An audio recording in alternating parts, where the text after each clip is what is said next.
Wow, that's a lot of money. It is a lot of money. Oh my God. Guys, gas prices are ridiculous. Like you didn't know. You didn't know. By the way, I was going to I played that soundbite, but for a second I was like, do I play this one? Suck my fat one! You know, Delightful Derek from Stranger Things. I was going to play that one or this one. Suck my fat one! But you know what? I was like, no. That's just a little too aggressive to start the show. So I went with the other one. But anyway, yes, I'm driving around this morning, need to get gas. And here's what's crazy. It's not even as bad in my neck of the woods as it is for some of you around the United States. Some of you listening to this, you're going to hear the numbers I'm going to give, and you're like, Duff, that's nonsense. That's hardly anything. I got this. You're a one-upper, okay? That's what you are. And in this situation, I'm fine with it in a weird way. I don't like the fact that you have to pay a lot of money, but I kind of want to hear, like, what's your gas that in your neighborhood right now or around your work area? Because right now, I'm getting gas this morning, and it ranged from $4.06 a gallon to $4.65. The other day, it was like $4.99. Swear to God. Swear to God, that's what I saw. We're pushing $5 a gallon. And like I said, somewhere in the United States, it's much worse. Plenty of places, I'm sure. Whatever it is in your neighborhood, just let me know. Comment here, whatever. Send me an email. I don't care. At DeHuff Podcast on socials or DeHuffPodcast@gmail.com if you want to do it that way too. But holy crap. But oddly enough, we're going to find out in this show an unsung hero. Well, possibly. Possibly it won't get as much credit as it deserves. But we could have some help with the gas prices courtesy of an iconic figure. That's right, Flipper. Flipper may be helping with the gas prices. We'll hear from Seth. Not Seth. I forgot his name. Pete Hegseth. Sorry, I was close. I got the Seth part right. Anyway, also Met Gala, a.k.a. more reasons to hate rich, snobby celebrities. A man used his junk in a way that will make you cringe. I don't care if you're a man or woman. You're going to go, ew, God, why? Why? Let's see. That's not an American zebra, one man said. Well, give me a minute, says an alleged drunk man with too much time on his hands. Trust me, it'll make sense. And things not to do with your trash can is coming up next. I swear to God. Swear to God. Listen, hey, we're here to have fun. Okay? We are. And to bitch about gas prices. Because that's going to go on for a bit. But at the end of the day, if you could laugh through this episode at least once, then I'm doing my job. I'm doing my job. Guys, make sure you subscribe to the show wherever you're consuming this, whether you're watching it or listening. If you can interact, that's great as well. Leave some kind words. Leave an emoji, possibly an inappropriate one. I'm fine with that. I am. That's okay. And if you're looking to be a sponsor of the show, please hit me up, DeHuffPodcast@gmail.com, and we can discuss, okay? And I'll send you over some rates and stuff. Have a lot of fun with that too as well. But I think what we need to worry about right now is having a good time and jumping into some headlines. Let's go! Let's go! And now, here are the headlines. All right, somewhere in Scotland. Scotty, that's not how you do a Scottish accent. I don't think your accent's very Scottish sounding either. Touche, fuckface. I don't know what it is about a woman with a Scottish accent. Oh my God. Ugh, makes me melt. She's like, hi, how are you doing? I bet you got a hog between your legs, don't you? Let me see. That's kind of Irish. I'm Scottish. Let me see that pickle of yours. Oh, let me stroke it up and down. Oh, look at that. It's a wee fella, but it gets the job done. I assume, just imagine a more feminine voice, but yes. Anyway, woohoo. Somebody veered us off track. I don't know who, though. Somewhere in Scotland, a man was caught having sex, as they said, with a garbage bin before eating trash out of it. Well, that seems perfectly normal. Apparently, the gentleman was spotted with his pants to his ankles, exposing his genitals and thrusting his hips towards the bin. Again, who hasn't done that? Now what if this was in America, I'd say, "What? Is this not America?" But instead it's in Scotland. I'll be like, "What? Is this not Scotland? You can't fuck a bin, a rubbish bin, huh? Without everybody getting up your backhand, eh? Oh, fuck you." Come on, that's just that's terrifying. Terrifying. But real quick, hold on. Where's my recorder? Gosh darn it. Can't find. Oh, here we go. There it is. Note to self: make trash bins less sexy. Listen, I've been horned up in my life. I have. I've had days where it's just like, I'm gonna burst. Right? Never once have I thought about dry humping a garbage bin. Maybe you have. I don't know.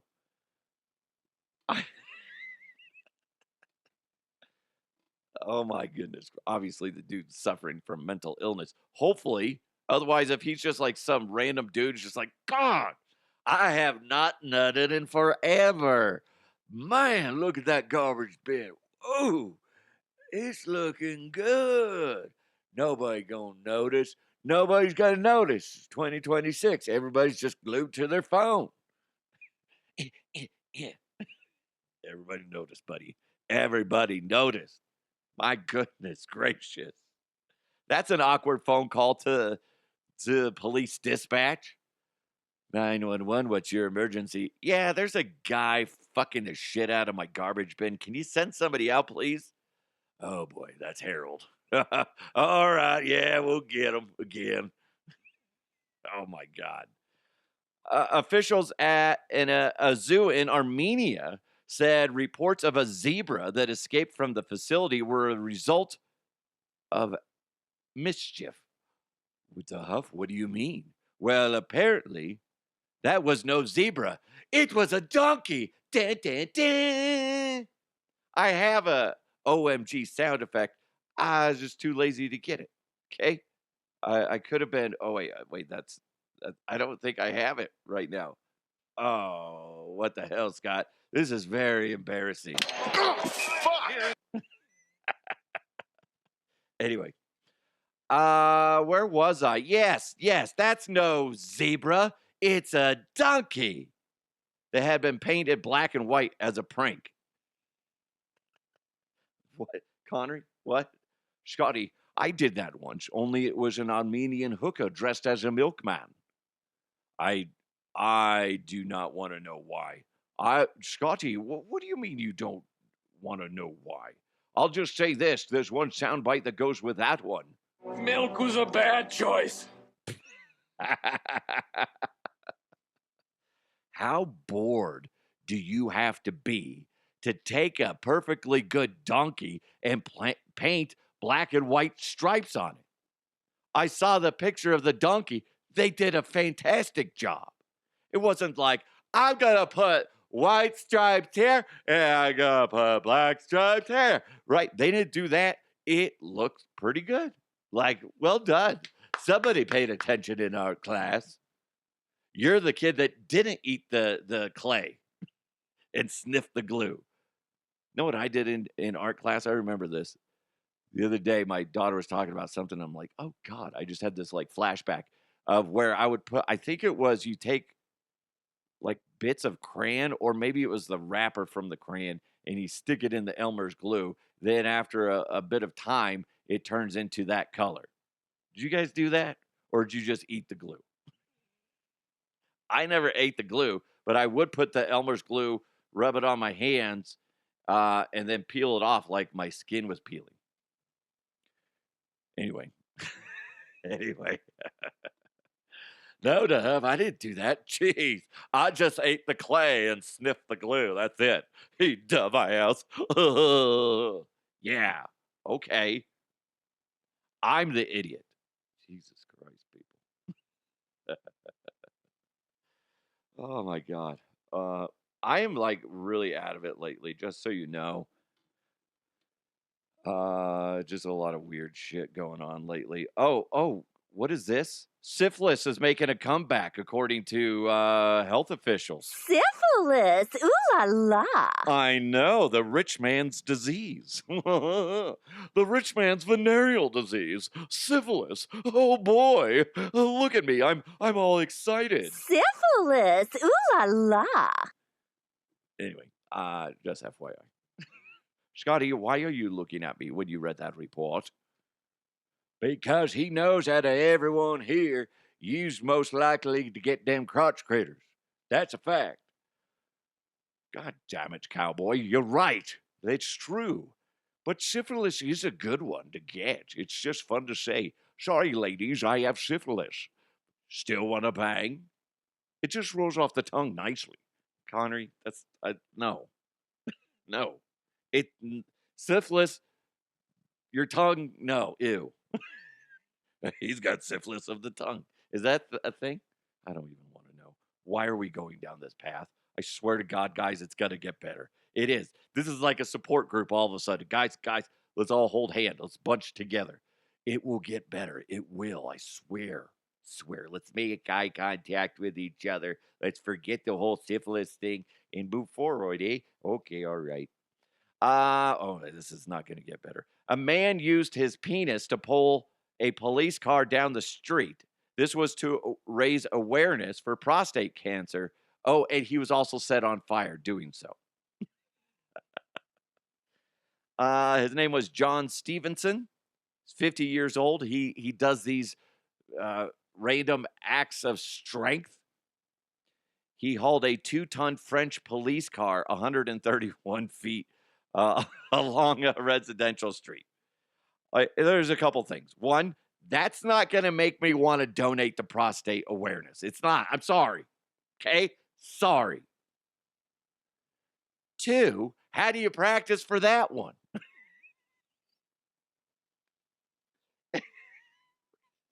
What's Dad doing? He's got a couple buddies over. They're practicing in the garage for his, alleged thing where he's going to pull some police car. They're all just, it's like a tug of war with his dong. What the hell? You have that image in your head now. You're like, why is the rope tied there? Damn it, man. Going to the doctor. Oh, shit, it hurts, doc. Let me take a look. Oh, my God. Rope burns on your cock again? Yes. Yes. If you have children or even grandchildren, you can't get them excited about the thing that daddy or grandpa's about to go do. Hey, you guys want to come over? I'm going to be on TV or at least the internet. And I'm going to be pulling this 2-ton police vehicle. Oh, that's fantastic with your teeth, your hair. What? Just with your arms? No. With my penis. You know what? We're going to be busy that day. Except for that one creepy uncle. He'd be like, I'll be there. I'll be there so much. Oh my God. That's just bizarre. How do you discover you have that talent? Seriously, like let's go into a deep thought process on this. One, how do you discover that you can pull a significant amount of weight with your genitals? I've seen people do it with their nipples. Okay? Everybody has nipples for the most part. There's a few people out there that maybe you've had them removed due to, surgery and whatnot. Okay? Some of you, maybe you were born without nipples. That's just bizarre to me. But anyway, wow, we just went down a weird nipple road. We're back on the other road of pulling things with your junk. But I've seen a lot of people do things, pull things with their teeth, their hair, etc. But how do you go, I wonder if I can pull something heavy with my penis? I just don't get that. And then what makes you go, you know what? Here's an idea. Let's pull something heavy with my dick, and we'll just throw a charity next to it, and then we can get some publicity. Was this a joke? And there's like, dude, it'd be fucking hilarious if you pulled this vehicle with your schlong, and then we'll just throw like a prostate awareness sponsor with it, and then, dude, be hilarious. You gotta get liquored up before this. I feel like you gotta get in a weird state of mind to be pulling something with your man bits. Bizarre. Anyway, oh God. Things that also make me go, ugh, gross. Met Gala. Everywhere you look on social media, you see a bunch of rich, snobby celebrities wearing ridiculous costumes. The only person I look forward to seeing is Heidi Klum, who essentially makes a mockery of everybody out there. It's just everybody's too stupid to realize. Her and her husband, like whether it's Halloween costumes or Met Gala costumes, she always goes way above and beyond, and they're awesome. She looked like a marble statue is the picture I saw. It looks fucking phenomenal, right? Good for her. Everybody else is like, I'm trying to look fancy. Ooh. I'm Katy Perry. I'm an astronaut, and I'm wearing a silver mask over my face. And I'm going to open it up like it's a medicine cabinet. And then inside, it's like, hey, it's me. It's so bizarre. I don't get it. It's just, I don't know. Maybe if I came into a bunch of money and then all of a sudden somebody's like, hey, I work at the Met Gala. I'd love for you to come out. Just wear something, I don't know, outrageous and expensive. Be like, fine, fuck, yeah, why not? I got a bunch of money to burn. It's just weird. I don't see the appeal. I really don't. It's just more of something to make fun of.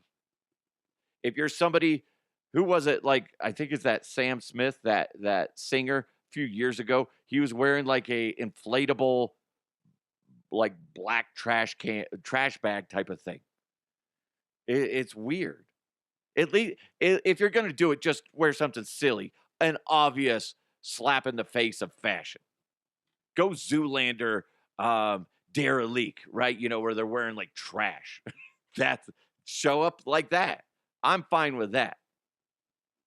But people that are like, oh, they're wearing it's so you can tell they're trying to be overly fashionable, but it just makes no sense. I just don't like it. Don't like it. But hey, listen, if that's what you're into, good for you. I guess. I know what I would be into. You know, I have one simple request, and that is to have sharks with frickin' laser beams attached to their heads. Right.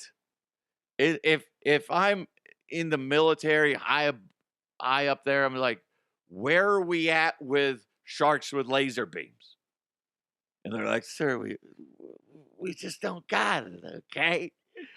But then something like this happens at a press conference in regards to the Iran war, and what, huh? Are there still concerns about mines in the strait? And can you kind of clarify these reports of kamikaze dolphins that we've heard about? I haven't heard the kamikaze dolphin thing. It's like sharks with laser beams, right? And I can't confirm or deny whether we have kamikaze dolphins, but I can confirm they don't. Wait, what? Wait, I can't tell if you're joking. Pete? Obviously, the last guy on that piece of audio was U.S. Secretary of War Pete Hegseth. A beautiful head of hair.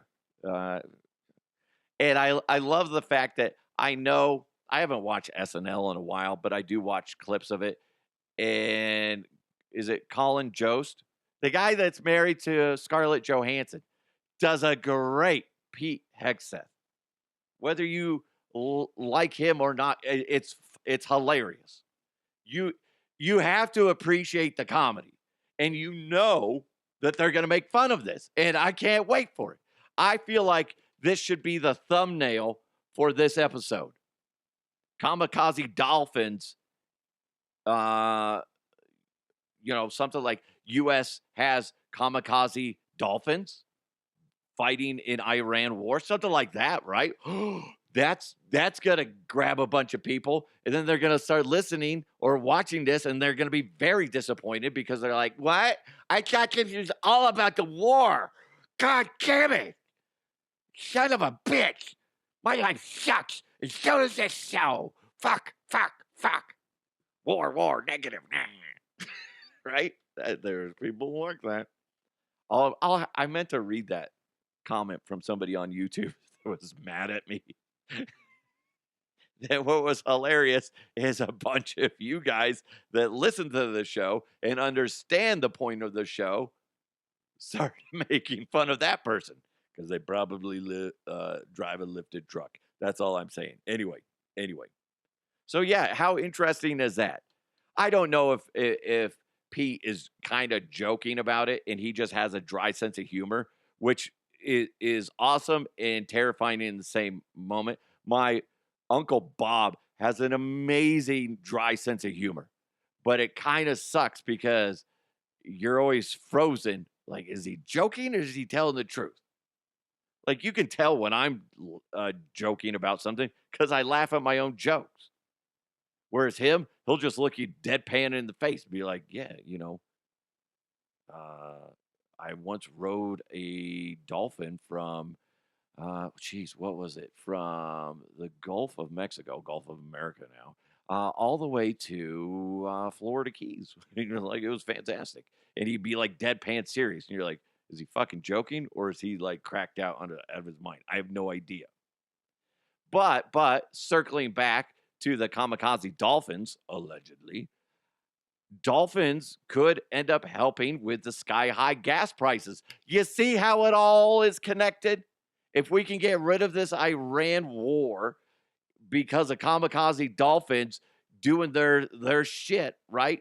And maybe not all of them are kamikaze. Maybe they're just badass Rambo dolphins. I don't know. That would be kind of cool. Or Rambo dolphin. It's like, I'm here to fuck you up. Fuck you up, okay? Oh, shit. Does he sound like Sylvester Stallone? But he's adorable. Look at, I am adorable. Now I'm going to fuck you up, huh? So anyway, basically what I'm saying is, if all of a sudden the Iranian war gets ended and gas gets cheaper, who's making the gas station little sticker of Flipper with his little fin pointed up, pointing at, the gas, price, saying with a speech bubble that says, I did that. Who's going to make those? Because that would be awesome. I saw one the other day that has a Trump one. And before that, it was during the Biden administration. It was a Biden one. He's like, I did that. Where's my ice cream cone? Then Trump with his little bitty hands going, I did that. See, I made fun of everybody. It's fine. Everything's fine. I got to admit, that's kind of cool if we did indeed have Kamikaze Dolphins. But it does tell you that we're very close to sharks with laser beams, or at least dolphins with laser beams. I mean, how fucked up would that be? You're the enemy, and you're like, oh my God, guys, during this whole chaotic moment of war, look at the dolphins. They're all swimming towards us. They're so adorable. Do they have like laser beams strapped on their head? No, that doesn't make sense. Is one wielding a sword? No. One of them's holding an American flag. What the shit? Pew, pew, pew, pew. That war's over. Thanks to the Dolphins. Not the Miami Dolphins, but these badass motherfucking Dolphins. Okay? Just saying, that's wild. That's wild. Totally worth it. Am I right, guys? Totally worth it. Let's do this. Let's jump into the mailbag. Mailbag. You've got mail. Corey wrote this on Facebook. He said, Scott, please tell me, how would it make you feel if you caused someone to die laughing. It's funny you write that because Corey, I remember there was a few times when I worked at the Fan, the radio station 104.3 The Fan, we would get people texting in. And my thing was kind of like on this, it's whatever pops in my head at times. And especially when you're working with individuals like Mike Evans and Mark Schlereth, or even Scott Hastings, Joel Klatt, stuff like that, Alfred Williams. If you're going back and forth, sometimes just randomness pops in your head. And Corey and everybody else listening, there was plenty of times where I would say things that, because everything for the most part, kind of like here, is, we get a rough idea of what we're going to talk about. But when it comes to comedy, a lot of times it's improv. And there's times like on this show, I'll write notes to myself, hey, maybe go down this type of path or ideas of this. But for the most part, the things where you're like, what the fuck did he just say? That's, that's shooting from the hip type of stuff. And there was plenty of times, guys, where we would get people on the text line saying, oh my God, I literally almost got in a car accident because I was laughing so hard by whatever you just said. I've had it on this show too, where people say, I may be in trouble because I just spit out my coffee or my drink all over my keyboard and or computer screen type of thing. I think that's a great compliment. Now, that being said, if somebody dies, I don't know how I would feel. Like that would be a big, big old mix of emotions. I'd probably go into hiding. Be like, I can't open my mouth. I'm afraid people will get hurt. Why? Because I say dumb shit. God, man. And it makes people laugh too hard. Then they try to hold it in, then boom, aneurysm or something like that. I've had people pee themselves. That's a huge compliment, and I don't mind that. If you pee yourself listening to this show, please let me know. Please let me know. We've done that at the radio station. Again, there's times where you say something because everybody there, with the FCC, there's a fine line, and you can't cross certain things. But boy, I love to dance on that line. I do. It's so much fun. It's fun because it's hilarious as shit to see the guys go, their eyes get huge, or like Mike Evans he already has a huge head, and like it would get bright red because he's laughing so hard. I can't remember who it was, fell to the ground laughing. I like that. But Corey, going back to your question, I think that'd be more devastating than I think I'd be scared. What do you know that I don't know, Corey? Did somebody die listening to me? Because don't tell me. I would rather not know. Although it would be a compliment in a weird way if somebody was dying and that's the last thing they were listening to. That'd be a huge compliment. I told you before, we had that fella that was a huge supporter of me and this show, Troy Anderson, who passed away, and he was going through some nasty, brain cancer stuff, and I know, like, following his wife, she would give updates on Facebook a lot, and she's like, he's going through this, and I have a setback. But what was crazy, guys, is like every now and then I would see on a post on my Facebook page him just liking it. He wasn't to the point where he was able to write stuff out anymore, but he could click on something and say he liked it. And I'm like, oh my God, that's a huge compliment. But if all of a sudden I get a notification, somebody's like, hey, so-and-so was listening to you. Yeah, they didn't make it. I'd be like, fuck, really? Shit. I'd feel terrible. I'd feel terrible. Don't tell me. Let's see. This one's funny. Samuel almost made me die laughing with this one. Samuel wrote, I imagine he's talking about this hockey coach, took this speech from Udolph. LOL, loved the show. What's he talking about? Well, this. You fuckers, pay attention. Nobody's hit a fucking thing. You get a 3-1 lead, and now you want to make plays. Fuck the plays. Pound their fucking D. That's hilarious. Could you imagine if you said that? Me being a little league coach. Oh my God, so stressful lately. Oh, big kids, they're intermediate. They're doing great. It's the ones I have the most stress with, and I feel bad saying this, is the 9, 10, 11-year-olds. It's just like, oh my Christ. It's like herding cats. Then they start getting snippy with each other at the beginning because for one reason or another. Then you got parents talking too much to their kids. Here, let me just say this. Parents of little leaguers. And I've had to correct several, and every single person I've corrected, I've addressed it face to face with them.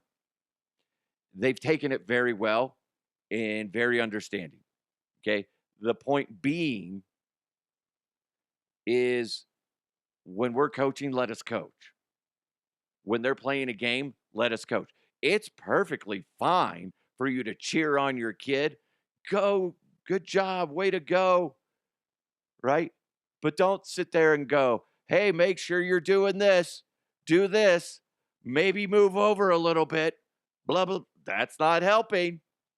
That's causing more harm than good. I'm just saying it. I have to have a conversation with my other coaches on the littles, and so somebody else can address it with this parent, because I'm not. It's driving me batshit crazy. It's annoying. So don't do that. I think for the most part, our team parents do a great job. It's just every now and then, like you're expecting way too much out of your kids too. Let your kids just play. If we're correcting them, let us correct them. I'm teaching your kids how to be good human beings and good teammates. If you're constantly interrupting that fucks shit up. I need to teach them, along with the other coaches, that you're when you're in the dugout and you're on the field, you're focused on us because we are the authority and we are here to guide you towards success. And sometimes that doesn't translate into a quote unquote victory on the field, but that might teach you some great lessons. I had a great example of a kid. Late last week, we had a game, we lost, and I had to have a conversation with him about, because I was like, "What's going on? Why are you acting this way?" And he's like, at first he tells me one story. I was like, that doesn't seem like that's the problem. What's the problem? And good kudos to this kid. He's just like, Coach, I just don't like losing. And I'm like, oh, that's okay. I don't like losing either. But you can't go around being mopey and bringing everybody else down with negative energy and talking about how we suck and blah, blah, blah, blah, blah. I was like, in sports, there's always sayings like you get punched in the face, you get knocked to the ground. But guess what? You got to get back up and continue the fight. You can't give up. This is a lesson in not just sports. This is a lesson in life, blah, blah, blah, blah. And I'm continuing to talk this. I talked to his mom afterwards and, explained again what I had told her son. And she's like, I heard it. And thank you so much for saying that to him. And I said, if you could just go home and reinforce that, I'm not mad at him. I just want to help teach him to, look at struggles. We're all going to have struggles in life. You can't let it get you down. It's going to punch you in the face, but you got to stay in there. And sure, great example. So this kid, let's say it was on it was on Saturday. And then we had another game last night on Monday. So Saturday, he can't get out of the negativity funk. And on Monday, we lost, but guess who was the biggest ball of positivity? It was that kid. That kid. And I was so proud. I was like, guys, what happens if we get pushed to the ground? And he cheers up and he's jumping. And he's like, Coach, we get back up and we continue to fight. And I'm like, yeah, yes. Guys, we lost the game, but that kid's starting to win at life. You're welcome. Don't interrupt us when we coach. And don't make it such a big deal if they lose. They have to know how to lose. They have to know how to listen. So please let us do our thing. Again, we're volunteers helping your children grow as athletes and human beings. Let us do that. Because if you're constantly trying to talk over us while we're trying to direct them, we're also giving them opportunities to absorb what we have coached and allow them to process it and then correct it themselves in the field. We're not always going to tell them right away that they need to be where they need to be. Meaning if they drift over 5-10 feet, they need to have the opportunity to express what they have been told and implement it and go, oh, shoot, I need to be over here. And that does happen. Whether you guys realize it or not, that happens. But there are going to be a lot of times, especially in this age bracket, where we have to go, hey, move over this way. Right? Okay? Every single kid is guilty of it. Don't think your kid's not. And guess what? Don't know if you guys know this. There are no fucking scouts at the Little League baseball park. There's not. Nobody's that good. Now, if that changes, I'll let you know. But let the coaches coach. You guys sit there, encourage your kids, be positive. Don't fucking coach them from the stands. If you want to coach, volunteer as the coach. How about that? They're always looking for coaches in Little League. Oh, you don't have time? You don't have time? It's fine. I get it. But let us do our gig. Ramane. and listen, you're just going to have to absorb that this is what I do. You fuckers, pay attention. Nobody's hit a fucking thing. You get a 3-1 lead, and now you want to make plays. Fuck the plays. Pound their fucking D. Is he saying pound their fucking teeth? Ah, it's exactly what I said the other day. Oh, it's fun. I will tell you this, though. We were down. I don't remember what the final score was. We ended up scoring 3 runs. But the other team, they were running all over us. It's fine. We're learning, but we're getting better is the thing.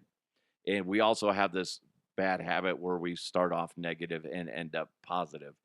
But it's funny. The last inning, I ended up coaching first base. And I was telling Brandon, I was like, we need to try to catch up. Let's be hyper aggressive on the bases. I was like, they're doing it. We might as well do it too. He's all, absolutely. So I'm just like, guys, we're going to run fast. That's the other thing too, is like, they're still figuring out where their gears are athletically, right? Like, how fast can I really go? I'm figuring out, like, some of them, like, they're going through growth spurts or just finished a growth spurt or something like that. So they're like, how fast really am I? And just believing in themselves and all this stuff. So it's funny, though. I got them. Just kidding. We were hyper aggressive on the bases.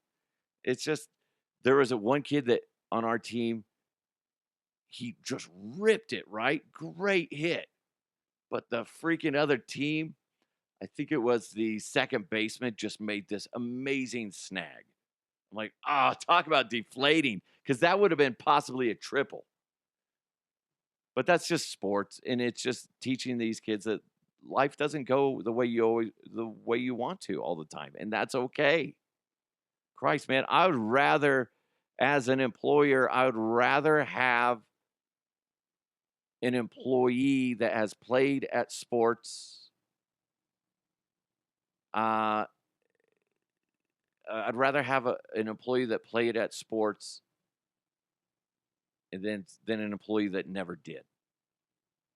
And I'd rather have an employee that struggled in sports, as far as maybe they played a couple seasons and they didn't do that well, but they kept fighting. I'll tell you this, as a former employer, a former hiring manager, I'll tell you this to people out there, and maybe you got kids that are getting into the workforce. If your kid played sports or plays sports,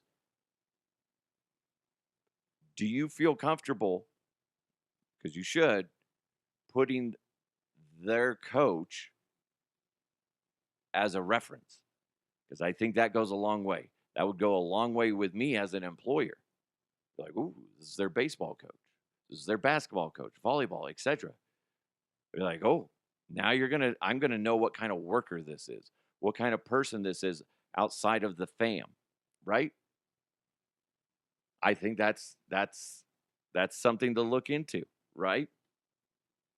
The people that I liked hiring were people that played sports and people that used to work in busy restaurants. I told my son the other day, because he's starting to, inquire about because he wants to get a job. And I don't think he can get one till he's 14. Because I know there's a rule, like, unless you work for a family business, which, motherfucker, I ain't hiring you. Okay? But I think it's 14 and up, like 14, 15, you can work with like a worker's permit, something like that. I'd have to look it up. Either way, he's starting to inquire about what his first job should be. And I was telling him, I was like, I don't mind if you go work at a restaurant, but it's got to be a busy one, because I want you to learn how to push yourself. And it's, as somebody that has worked in a slow restaurant and busy restaurants, slow ones are very difficult to work at. They're really difficult to manage because you're constantly trying to figure out random things for your employees to do. But when you're working at a busy restaurant, it's like there is so much shit to do. There's no time to lean. There's always time to clean type of situation. So I was like, it has to be a busy one. So whenever you start applying for jobs, you got to let me know. Mom and I will help you figure out what's the best thing, because in the long run, we want to, yes, you might only work at this place for a short amount of time, but we want to make sure that short amount of time is very impactful. Anyway, I kind of veered off, but I guess at the end of the day, we can just remember one thing. Flipper is here to save us, okay? Be like, hey, JD, if you want to get a job training Flipper to be a Rambo, that'd be great too. I don't know. Is that an entry-level gig? Probably not. Probably not. Anyway, guys, that's it for the news. Thank you so much for joining the show, whether you're listening or watching, but I do appreciate you supporting the show. It does go a long way. If you know somebody that's interested in sponsoring the show, even for a little bit, I do love taking those phone calls or messages. Hit me up, dehuffpodcast@gmail.com, dehuffpodcast@gmail.com. And it's always fun to, whether you're a small business or large. I was talking to some businesses, what was it, yesterday, and it's fun. It's fun talking to people that are high up. And I was talking to somebody, what was it? That was at Snarfs. They're not advertising right now. But I want to get a hold of somebody at, like, say, Good Times, because I like focusing on Colorado businesses, but that being said, I'm not opposed to going outside of the state of Colorado. Like I've told you before, I'm for whatever reason very popular in the New York area. I don't know why. Don't know why. Maybe we make fun of, hey, New York. It's probably the accent that I nail so well. Hey, I'm from New York. Hey, fuck you. I'm listening to Huff Uncensored. Hey. Spot on. We got the best pizza. Hey. They all sound like that. Identical. Anyway, guys, thank you so much for joining the show. Hopefully you laughed a little bit. If you could share this with somebody, leave a comment, leave a review, whatever. Leave a nice rating if you're listening to this on Apple as well. Do appreciate you guys. Have a wonderful day. It's the Huff Uncensored. Let's keep moving forward. I'll talk to you next time.